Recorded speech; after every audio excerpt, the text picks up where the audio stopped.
Ready? 3, 2, 1. Go ahead.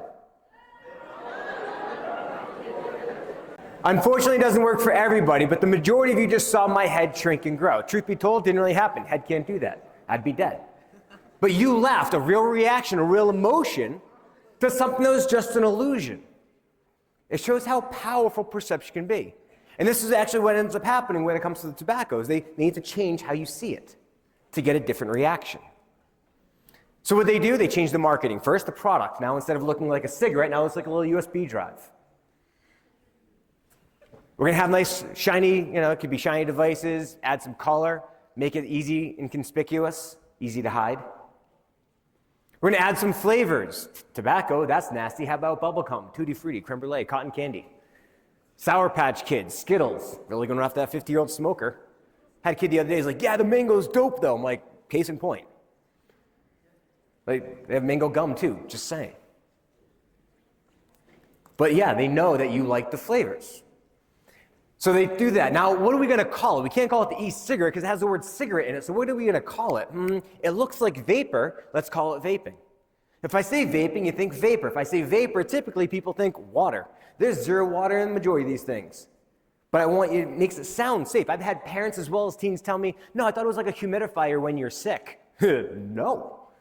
The main ingredients in there, propylene glycol, which is a byproduct of, it's a man-made synthetic liquid, kind of oily-ish. Then you have vegetable glycerin, byproduct of vegetable oil. Then you have food-grade standard flavors in there. Then nicotine or THC. There's some heavy metal particles in there too.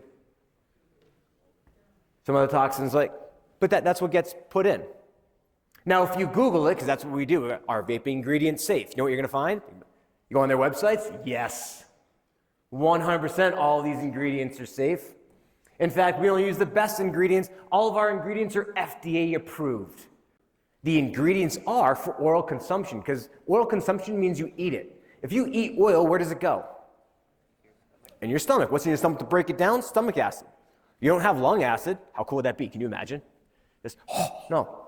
Worst morning breath ever. You have that. It's different. What happens, it actually goes into your lungs. Some gets absorbed. Some you cough out. Some just sits there causing inflammation, swelling in the lungs. There's a difference between eating and inhaling. Don't trust me? Inhale a piece of chicken. See what happens. Don't actually do that. Like one thing our lungs love, air. You know what it hates? Everything else. But this is the truth behind the stuff. They call it vaping because it sounds safe. It's actually an aerosol. Why don't they call it aerosoling? Doesn't sound as safe, does it? See, the whole thing, the whole marketing campaign was to make it seem safe. And a lot of people bought into it. But now how do we get out? How do we reach kids? Because I'm not going to go out there and promote it on TV. No, kids aren't even watching that stuff anymore. Magazines? No. The biggest culprit here was Juul. What Juul ended up doing is they threw these giant parties in these big cities and they invited specific people, social media influencers in their 20s. Who's following that social media influence in their 20s? The 50-year-old smoker? No, they're like, I hate that Snap thing. What's Tic-Tac? That's stupid. They're looking for you. So you have all these influencers that are out there and they go to these parties. Yeah, it gives you a little head rush. I like the flavor, and it's just vapor. Where'd they get their information from? The people that sold it to, that hired them, right? People that are selling it. But there's a lot of teens that bought into it.